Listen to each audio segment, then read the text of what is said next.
Hi friends, ನಮಸ್ಕಾರ ರೀ. ನಿಮಗೇನಾದರೂ ಸಾಫ್ಟ್ ಆದ ಚಾಕ್ಲೇಟ್ ಕೇಕ್ ತಿನ್ಬೇಕು ಅನಿಸ್ತಿದೆ, ಹಾಗಾದರೆ ಈ ಥರ ನೀವು ಚಾಕ್ಲೇಟ್ ಕೇಕ್ನ ಮಾಡ್ಕೊಳ್ಬೋದು. ತುಂಬ ಜ್ಯೂಸಿಯಾಗಿರ್ತದ, ಇನ್ಸ್ಟಂಟ್ ಆಗಿ ಮಾಡ್ಕೊಳ್ಬೋದು. ಇದನ್ನು ಮಾಡಲಿಕ್ಕೆ ಜಾಸ್ತಿ ಸಾಮಗ್ರಿಗಳೇನು ಬೇಕಿಲ್ಲ. ಕೇವಲ ಮೂರೇ ಸಾಮಗ್ರಿಗಳನ್ನು ಬಳಸ್ಕೊಂಡು ಈ ಥರ ಸೂಪರ್ ಆಗಿರುವ ಸಾಫ್ಟ್ ಹಾಗೆ ಜ್ಯೂಸಿಯಾಗಿರುವ ಕೇಕನ್ನು ಮನೆಯಲ್ಲೇ ಮಾಡ್ಕೊಳ್ಬೋದು. ಇದನ್ನು ಹೇಗೆ ಮಾಡೋದಂತ ಹೇಳಿ ನೋಡ್ಕೊಂಡು ಬರೋಣ. ಅದಕ್ಕಿಂತ ಮುಂಚೆ ಯಾರೆಲ್ಲ ಚಾನಲ್ಗೆ ಸಬ್ಸ್ಕ್ರೈಬ್ ಆಗಿಲ್ಲ, ದಯವಿಟ್ಟು ಚಾನಲ್ನ ಸಬ್ಸ್ಕ್ರೈಬ್ ಮಾಡ್ಕೊಳ್ಳಿ. ನಾನಿಲ್ಲಿ ಒಂದು ಕಡಾಯಿಗೆ ಒಂದು ಸ್ವಲ್ಪ ಉಪ್ಪನ್ನು ಹಾಕೊಂಡು ಒಂದು ಸ್ಟ್ಯಾಂಡ್ ಇಟ್ಟು ಮೇಲ್ಗಡೆ ಮುಚ್ಚಳ ಫ್ರೀ ಹೀಟ್ಗೆ ಇಟ್ಟಿದ್ದೀನಿ. ಈ ಕಡೆ ಒಂದು ದೊಡ್ಡ ಸೈಜ್ ಓರಿಯೋ ಬಿಸ್ಕೆಟ್ ಪ್ಯಾಕೆಟ್ ತೊಗೊಂಡಿದ್ದೀನಿ. ಅದರೊಳಗೆ 3 ಪ್ಯಾಕೆಟ್ ಇದ್ದು, ಆ 3 ಪ್ಯಾಕೆಟ್ ಬಿಸ್ಕೆಟನ್ನು ಹಾಕೊಂಡ್ಬಿಟ್ಟು ಅದರ ಮಧ್ಯದಲ್ಲಿರುವ ಈ ವೈಟ್ ಕ್ರೀಮ್ ಏನಿರ್ತದ ಆ ಕ್ರೀಮನ್ನು ಕೂಡ ಸೈಡಲ್ಲಿ ಇಟ್ಕೊಳ್ಳೋಣ. ನಾವು ಎಲ್ಲ ಬಿಸ್ಕೆಟ್ ಮಧ್ಯದಲ್ಲಿರುವ ಈ ವೈಟ್ ಕ್ರೀಮನ್ನು ಸೈಡಲ್ಲಿ ಇಟ್ಕೊಳ್ಳೋಣ. ಈ ಕ್ರೀಮನ್ನು ಸಹ ಕೇಕ್ನಲ್ಲಿ ಬಳಸ್ಕೊಳ್ಳೋಣ. ಇದನ್ನು ನಾವು ಕೇಕ್ಗೆ ಕ್ರೀಮ್ ಆಗಿ ಬಳಸ್ಕೊತೀವಿ, ಅದಕ್ಕೋಸ್ಕರ ಇದನ್ನು ಸೈಡಲ್ಲಿ ಎತ್ತಿಟ್ಕೊಳ್ಳೋಣ. ಎಲ್ಲ ಕ್ರೀಮನ್ನು ತೆಗ್ದಿದ್ದೀನಿ ನಾನು. ಬಿಸ್ಕಿಟ್ನಲ್ಲಿರುವ ಎಲ್ಲನೂ ವೈಟ್ ಪಾರ್ಟ್ ಕ್ರೀಮನ್ನು ತೆಗೆದು ಇವಾಗ ಬಿಸ್ಕಿಟನ್ನು ಸ್ವಲ್ಪ ಮುರ್ಕೊಳ್ಳೋಣ. ಎಲ್ಲ ಬಿಸ್ಕಿಟನ್ನು ಸ್ವಲ್ಪ ಮುರ್ಕೊಂಡು ಇವಾಗ ಒಂದು ಮಿಕ್ಸರ್ ಜಾರ್ ತೊಗೊಂಡ್ಬಿಟ್ಟು ಆ ಮಿಕ್ಸರ್ ಜಾರ್ಗೆ ಮುರಿದಿಟ್ಟಿರುವಂಥ ಎಲ್ಲ ಓರಿಯೋ ಬಿಸ್ಕಿಟನ್ನು ಹಾಕ್ತಾ ಇದ್ದೀನಿ. ಎಲ್ಲ ಬಿಸ್ಕಿಟನ್ನು ಹಾಕೊಂಡ್ಬಿಟ್ಟು ಇವಾಗ ಇದನ್ನು ಚೆನ್ನಾಗಿ ಗ್ರೈಂಡ್ ಮಾಡ್ಕೊಂಡು ತಗೊಳ್ಳೋಣ. ನಾನಿಲ್ಲಿ ಚೆನ್ನಾಗಿ ಗ್ರೈಂಡ್ ಮಾಡಿಕೊಂಡು ಒಂದು ಬೌಲ್ಗೆ ಸರ್ವ್ ಮಾಡ್ತಾ ಇದ್ದೀನಿ. ನೋಡ್ಬೋದು, ಈ ಥರ ನುಣ್ಣಗೆ ಎಲ್ಲನೂ ಪೌಡ್ರ್ ಮಾಡಿ ಇಟ್ಕೋಬೇಕಾಗ್ತದ. ಇವಾಗ ನಾನಿಲ್ಲಿ ಒಂದು ಬೌಲ್ನಷ್ಟು ಹಾಲು ತೊಗೊಂಡಿದ್ದೀನಿ. ಸ್ವಲ್ಪ ಸ್ವಲ್ಪ ಹಾಲನ್ನು ಹಾಕೋತಾ ಇದನ್ನು ಮಿಕ್ಸ್ ಮಾಡ್ಕೊಳ್ಳೋಣ. ಒಮ್ಮೆಲೆ ಜಾಸ್ತಿ ಹಾಲನ್ನು ಹಾಕೊಳಕ್ಕೆ ಹೋಗಬೇಡಿ, ಸ್ವಲ್ಪ ಸ್ವಲ್ಪ ಹಾಲನ್ನು ಹಾಕೊಳ್ತಾ ಚೆನ್ನಾಗಿ ಮಿಕ್ಸ್ ಮಾಡಬೇಕಾಗ್ತದ. ನಿಮಗೇನಾದರೂ ಮತ್ತೆ ಹಾಲು ಕಮ್ಮಿ ಅನಿಸಿದ್ರೆ ಇನ್ನೊಂದು ಸ್ವಲ್ಪ ಹಾಲನ್ನು ತಗೊಂಡು ಹಾಕೊಂಡು ಇದನ್ನು ಚೆನ್ನಾಗಿ ಮಿಕ್ಸ್ ಮಾಡ್ಕೊಳ್ಳಿ. ಗಂಟಿರದೆ ಹಾಗೆ ಇದನ್ನು ನೀಟಾಗಿ ಮಿಕ್ಸ್ ಮಾಡ್ಕೋಬೇಕಾಗ್ತದ. ಸ್ವಲ್ಪ ಸ್ವಲ್ಪ ಹಾಲು ಹಾಕೊಂಡು ನಾನು ಇದನ್ನು ಈ ಥರ ನೀಟಾಗಿ ಮಿಕ್ಸ್ ಮಾಡ್ಕೊತಾ ಒಂದನ್ನು ಗಂಟಿರದ ಹಾಗೆ ಮಿಕ್ಸ್ ಮಾಡಿ ರೆಡಿ ಮಾಡ್ಕೊಂಡಿದ್ದೀನಿ. ಇವಾಗ ಈನೋ ಬರ್ತದಲ್ಲ, ಅದರದ 1 ಚಮಚದಷ್ಟು ಈನೋ ಪೌಡ್ರನ್ನು ಹಾಕೊಂಡಿದ್ದೀನಿ. ನಾನಿಲ್ಲಿ ಸೋಡಾ ಮತ್ತು ಬೇಕಿಂಗ್ ಪೌಡರ್ ಬದಲಾಗಿ ಈನೋ ಪೌಡ್ರ್ ಬಳಸ್ಕೊಂಡಿದ್ದೀನಿ. ಇದಕ್ಕೆ ಒಂದು ಸ್ವಲ್ಪ ಹಾಲನ್ನು ಹಾಕೊಂಡು ಚೆನ್ನಾಗಿ ಇದನ್ನು ಮಿಕ್ಸ್ ಮಾಡ್ಕೊಳ್ಳೋಣ.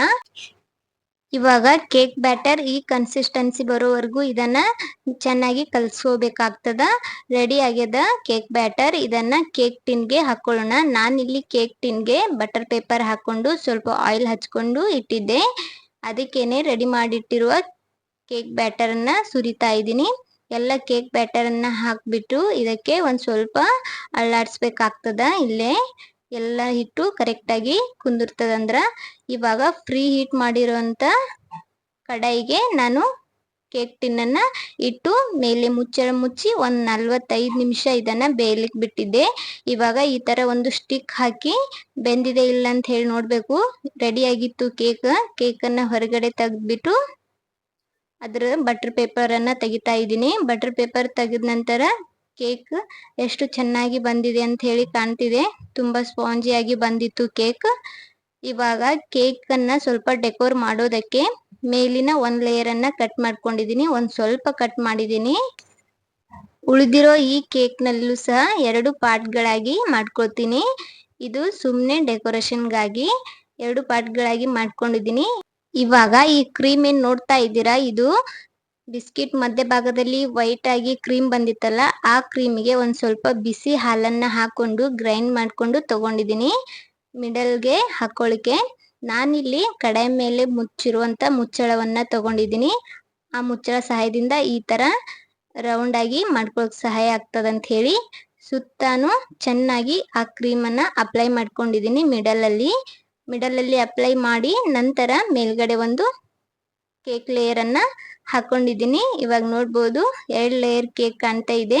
ತುಂಬ ಚೆನ್ನಾಗಿ ಬಂದಿತ್ತು ಕೇಕ್ ಕೂಡ, ತುಂಬ ನೀಟಾಗಿ ಅನಿಸ್ಲತ್ತಿತ್ತು. ಮೇಲ್ಗಡೆಯಿಂದ ಚಾಕ್ಲೇಟ್ ಸಿರಪ್ ಹಾಕ್ತಾ ಇದ್ದೀನಿ. ಇದು ಆಪ್ಷನಲ್.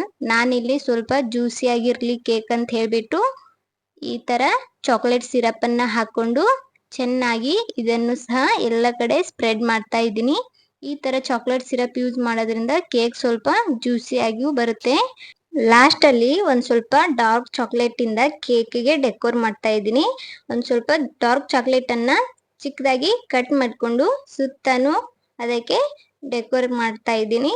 ಈ ರೀತಿ ಮಾಡೋದ್ರಿಂದ ನೋಡೋದಕ್ಕೂ ಸಹ ಚೆನ್ನಾಗಿ ಕಾಣಿಸುತ್ತೆ. ಬರೀ ಕೇಕ್ ಅನ್ನು ಸಹ ನೀವು ತಿನ್ಬೋದು. ನಾನಿಲ್ಲಿ ಸಕ್ಕರೆ ಬಳಸಿಲ್ಲ, ಆದ ಕಾರಣ ಆ ಕ್ರೀಮ್ ಅನ್ನ ಈ ತರ ಮಧ್ಯದಲ್ಲಿ ಹಾಕೊಂಡಿದ್ದೀನಿ. ಸ್ವಲ್ಪ ಜ್ಯೂಸಿ ಆಗಿರ್ಲಿ ಅಂತ ಹೇಳಿ ಚಾಕ್ಲೇಟ್ ಸಿರಪ್ ಅನ್ನ ಹಾಕೊಂಡಿದ್ದೀನಿ. ಸ್ವಲ್ಪ ಡೆಕೋರೇಷನ್ಗೋಸ್ಕರ ಚಾಕ್ಲೇಟ್ ಅನ್ನ ಕಟ್ ಮಾಡಿ ಈ ತರ ಹಾಕೊಂಡಿದ್ದೀನಿ. ತಿನ್ನೋದಕ್ಕೂ ಸಹ ತುಂಬಾ ಚೆನ್ನಾಗಿರ್ತದ ಅಂತ ಹೇಳಿ ನೋಡ್ಬೋದು. ಇವಾಗ ರೆಡಿ ಆಗ್ಯದ, ತುಂಬಾ ಜ್ಯೂಸಿಯಾಗಿ ಹಾಗೆ ಸ್ಪಾಂಜಿಯಾಗಿ, ನೋಡಕ್ಕೂ ಸಹ ಎಷ್ಟು ಚೆನ್ನಾಗಿ ಕಾಣ್ತಾ ಇದೆ. ಲೇಯರ್ ಬೈ ಲೇಯರ್, ಮಧ್ಯದಲ್ಲಿ ವೈಟ್ ಲೇಯರ್, ಹಾಗೆ ಎರಡು ಸೈಡ್ ಕೇಕ್, ಮೇಲ್ಗಡೆ ಈ ತರ ಚಾಕ್ಲೇಟ್ ತುಂಬಾ ಚೆನ್ನಾಗಿ ಕಾಣ್ತಾ ಇತ್ತು. ಇವಾಗ ಇದನ್ನ ಈ ತರ ಕಟ್ ಮಾಡ್ಕೊಂಡಿದೀನಿ ದೊಡ್ಡ ಪೀಸ್ಗಳಾಗಿ. ನೋಡ್ಬೋದು ಎಷ್ಟು ನೀಟಾಗಿ ಬಂದದಂತ ಹೇಳಿ. ನೋಡಿದ್ರೇನೆ ಬಾಯಿ ಒಳಗ ನೀರ್ ಕಡಿತಾ ಇದೆ. ತುಂಬಾ ಚೆನ್ನಾಗಿ ಬರ್ತದ. ಕಡಿಮೆ ಸಮಯದಲ್ಲಿ ಕಡಿಮೆ ಸಾಮಗ್ರಿಗಳನ್ನ ಬಳಸ್ಕೊಂಡು ಈ ತರ ಕೇಕ್ ಅನ್ನ ಮಾಡ್ಕೊಳ್ಬಹುದು. ಮನೆಯಲ್ಲಿ ಯಾವ್ದಾದ್ರು ಸಿಂಪಲ್ ಬರ್ಡೇ ಇದ್ರ ಈ ತರ ಜಟ್ಪಟಾಗಿ ಕೇಕ್ ಅನ್ನ ಸಹ ನಾವು ರೆಡಿ ಮಾಡ್ಕೊಳ್ಬಹುದು. ನೋಡಿದ್ರಲ್ಲ ಎಷ್ಟು ಬೇಗನೆ ಎಷ್ಟು ಕಡಿಮೆ ಸಾಮಗ್ರಿಗಳನ್ನ ಬಳಸ್ಕೊಂಡು ಇಷ್ಟು ರುಚಿಯಾದ ಚೆನ್ನಾಗಿರುವ ಕೇಕ್ ಅನ್ನ ಮಾಡ್ಕೊಳ್ಬಹುದು ಅಂತ ಹೇಳಿ. ಈ ವಿಡಿಯೋ ಇಷ್ಟ ಆದ್ರೆ ಇದೇ ತರದ ಇನ್ನಷ್ಟು ರೆಸಿಪಿಗೋಸ್ಕರ ರಮ್ಯಾ ಮನೆ ಅಡಿಗೆ ಚಾನಲ್ ಅನ್ನ ಸಬ್ಸ್ಕ್ರೈಬ್ ಮಾಡ್ಕೊಳ್ಳಿ. ವಿಡಿಯೋಗೆ ಒಂದು ಲೈಕ್ ಕೊಡಿ. ಯಾರೆಲ್ಲ ವಿಡಿಯೋ ನೋಡ್ತಾ ಇದ್ದೀರಾ ಚಾನಲ್ಗೆ ಸಬ್ಸ್ಕ್ರೈಬ್ ಮಾಡ್ಕೊಂಡು ವಿಡಿಯೋನ ನೋಡಿ.